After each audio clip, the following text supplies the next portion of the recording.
Sou pai de três filhos, talvez seja a realização mais importante. Tenho 50 anos, sou arquiteto de atividade, não é? Tenho o gabinete atualmente na Trofa, há uns anos para cá, portanto tivemos durante muitos anos sediados no Porto, mas por circunstâncias que nada têm a ver com a arquitetura, acabamos por nos mudar para aqui. A paixão pela arquitetura nasce já após estar na faculdade.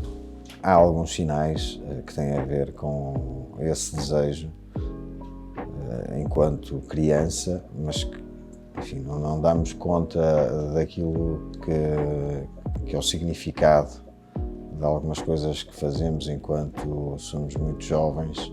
Mas mais tarde, após ter entrado no curso de arquitetura, e não logo nos primeiros anos, já no curso talvez do terceiro ano de arquitetura, senti verdadeiramente essa paixão a crescer.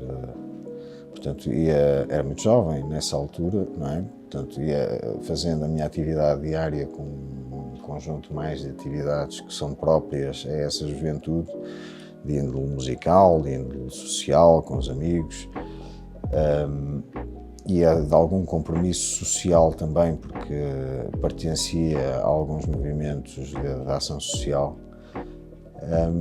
Mas, entretanto, a arquitetura começou a tomar conta dos dias, não só pela carga excessiva que estávamos submetidos durante a faculdade, nos trabalhos associados às disciplinas, mas também pelo interesse que ia despertando cada um desses temas que a própria disciplina da arquitetura ia sugerindo. Portanto, tem sido um crescendo, digamos, ao longo, diria, destes 30 anos, desde que ingressei, digamos, no curso de arquitetura no Porto, que tem vindo a aumentar essa paixão, no fundo, e essa devoção, essa entrega diária, de quase todas as horas do dia e do fim de semana, muitas vezes, a esta atividade.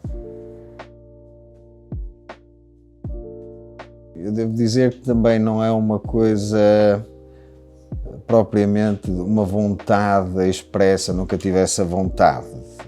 Eu fui descobrindo, como estava a dizer, a arquitetura, porque não tinha antecedentes propriamente nesta área, não é? Tinha familiares que trabalhavam no âmbito da arquitetura, mas não eram propriamente arquitetos, tinha pais que eram decoradores, portanto, que se relacionavam também com a arquitetura, de algum modo, mas depois, pronto, havia esta divergência familiar em que a minha mãe puxava mais para a arquitetura, eu claramente pelas belas artes e o meu pai claramente pela engenharia.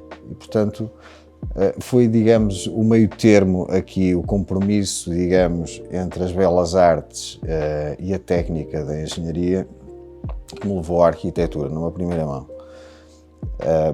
Por algum pragmatismo familiar aqui. Essa sugestão acabou por se revelar bem-vinda, não é? E frutífera na medida em que realmente me fui devotando àquilo e descobrindo muito mais do que à partida sabemos não só sobre a disciplina da arquitetura, porque desse ponto de vista era bastante ignorante. Aliás, eu vinha de um curso de ciências que nada tinha a ver com arquitetura na época, portanto, depois do nono ano, ou já no nono ano, escolhíamos uma área científica, digamos. Portanto, eu até tinha abraçado a Química e foi já uma professora, julgo, no 11º ano, que era a diretora de turma, que chamava os meus pais à escola e disse: este rapaz não está aqui a fazer nada, passa as aulas a desenhar e, portanto, é melhor encaminhá-lo para outra coisa qualquer. E, portanto, foi assim, quer dizer, foi uma série de acontecimentos, coincidências felizes, julgo eu, a descobrir, digamos, aquilo que poderia ser o meu ADN. Devo dizer que não tem sido nada fácil. Eu julgo que o percurso dos arquitetos nunca é fácil.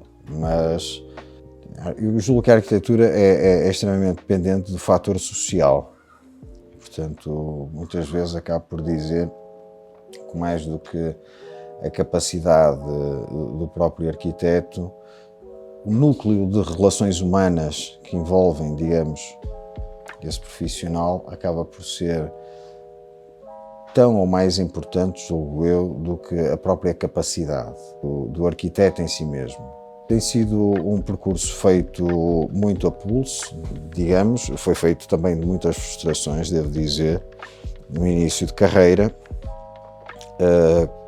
Comecei a trabalhar sozinho, com um colega em que tínhamos uma sociedade, éramos bastante jovens, e percebemos que aquilo se extinguiu ao fim de 2 anos por incapacidade de gestão, digamos, daquilo que era propriamente a economia da nossa atividade, ao ponto de irmos trabalhar para outros gabinetes. Depois fomos trabalhar para gabinetes mais comerciais e, portanto, também percebemos a uma determinada altura que não era exatamente aquele caminho que queríamos fazer ou trilhar na arquitetura e que de alguma forma estávamos desajustados. Até ganhávamos relativamente bem, eu julgo, para aquilo que era a média dos jovens licenciados na época, mas claramente estávamos insatisfeitos, digamos, com o percurso que tínhamos.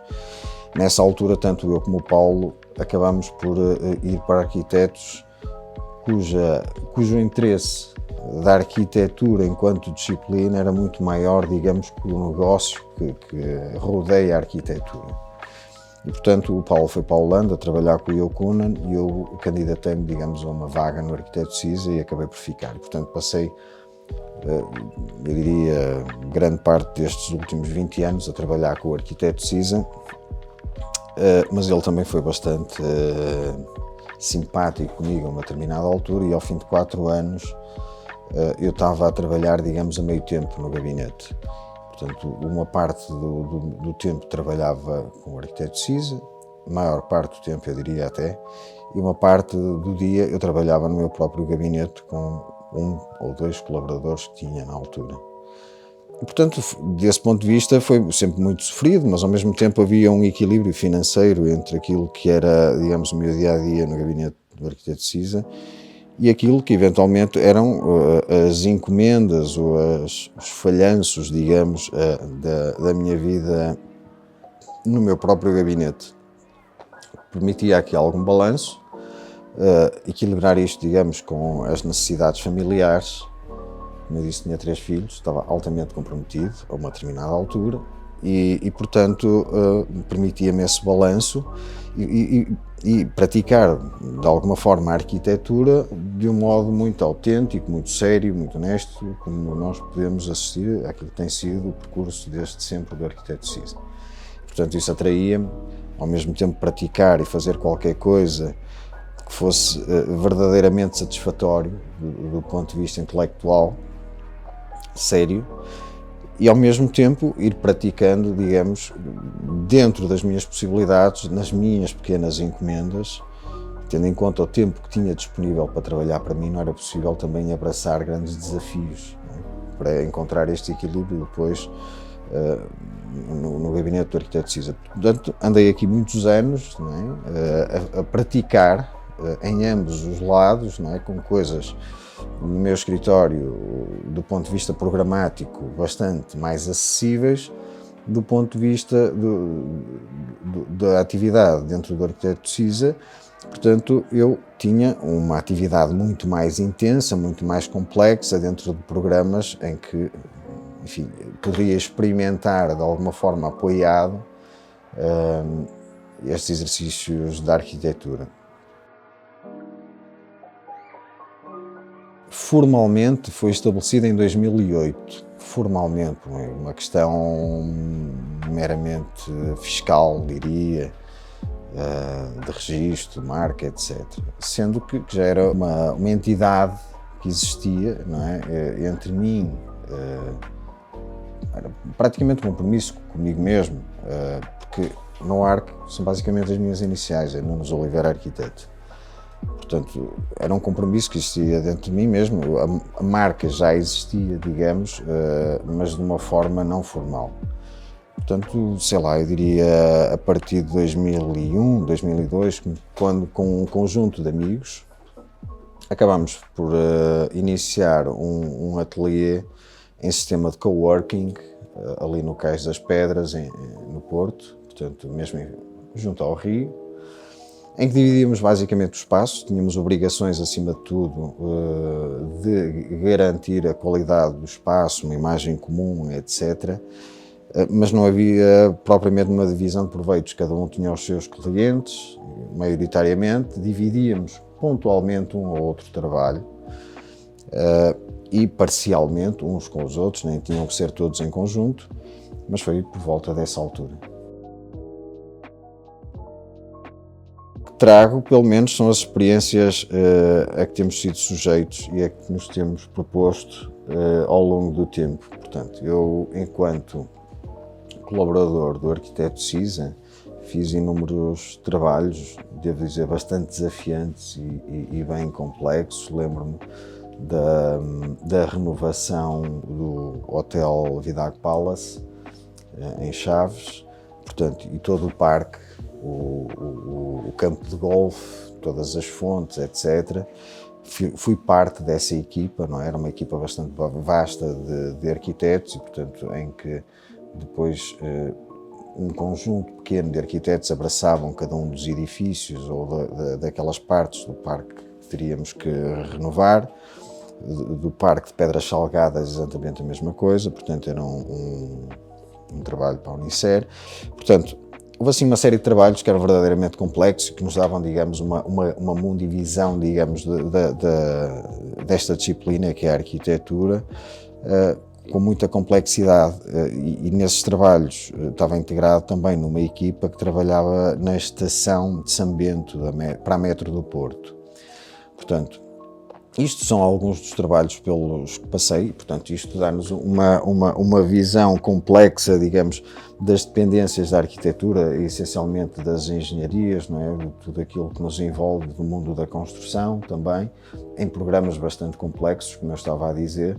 E depois passei aqui para o gabinete, a uma determinada altura, em 2017, pedi ao arquiteto Cisa para parar com a colaboração diária, digamos, dentro do gabinete e poder dedicar-me em definitivo, de forma permanente ao meu gabinete. E ia dando, enfim, assistência ao arquiteto Cisa pontualmente, em alguns trabalhos que tínhamos em comum.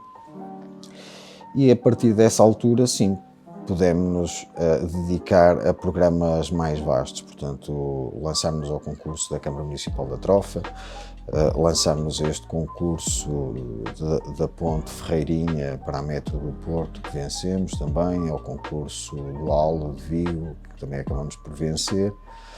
Houve assim depois uma sequência de situações que considero que foram felizes e claramente talvez estivéssemos no sítio certo, à hora certa, porque para tudo é preciso estar nesses momentos. Essa é a bagagem, no fundo, é o resultado, digamos, de todos estes projetos. Eu só enumerei alguns dentro do gabinete do arquiteto Cisa, mas foram muito mais vastos.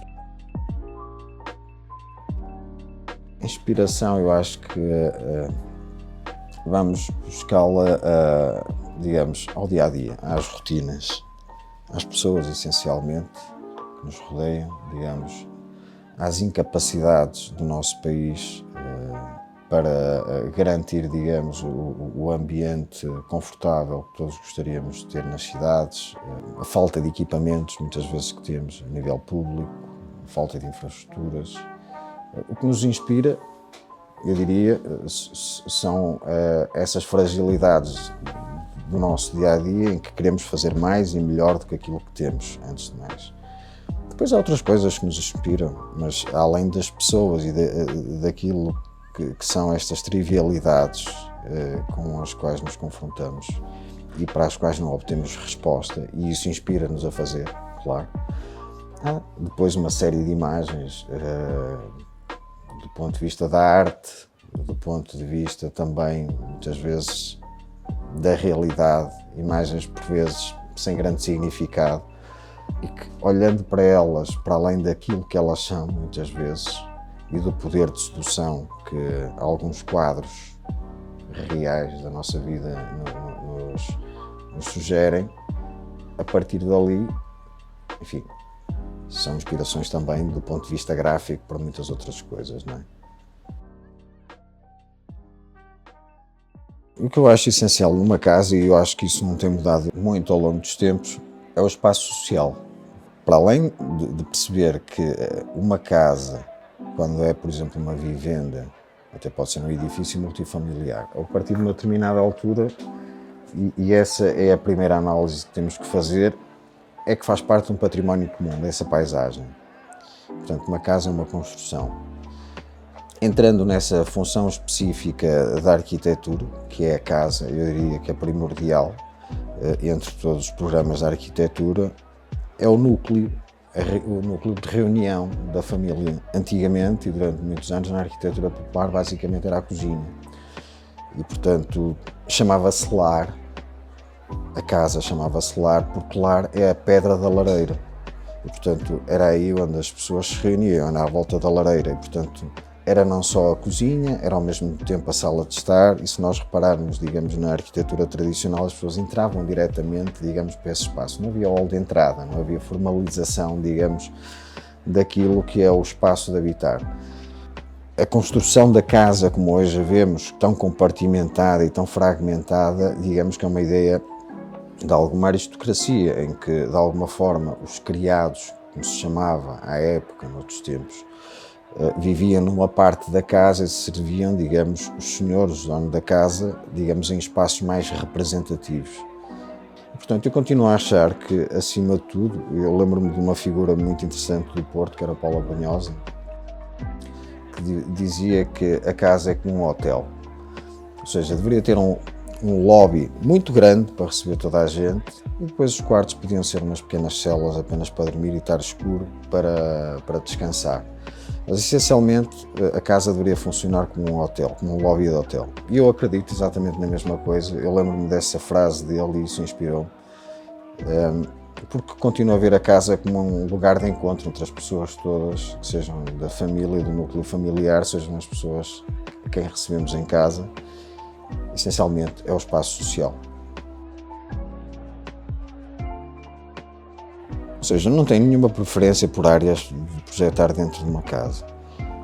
Eu diria que toda a casa é sempre um desafio. Cada espaço tem que ser interpretado enquanto a função que acolhe, naturalmente, mas todos os espaços são sempre desafiantes para se projetar. Claro que de uma forma mais ou menos transversal, pois há uma série de espaços que não são tão agradáveis, eu diria, mas até esse tem sido um desafio para nós aqui no gabinete, quando se fala, por exemplo, das garagens.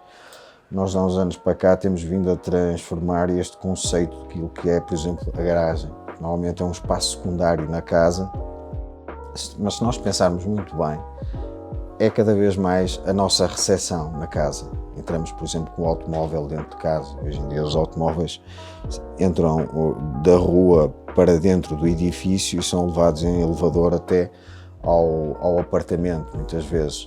Portanto, a qualificação dos espaços de habitar, e muitas vezes passam-se lá há muito tempo que se dizem secundários, não podem ser tratados como espaços secundários. E, portanto, cabe-nos a nós, muitas vezes aos arquitetos, fazer esse desafio também aos nossos clientes, pararem e pensar naquilo que se pode ganhar através da qualificação desses espaços.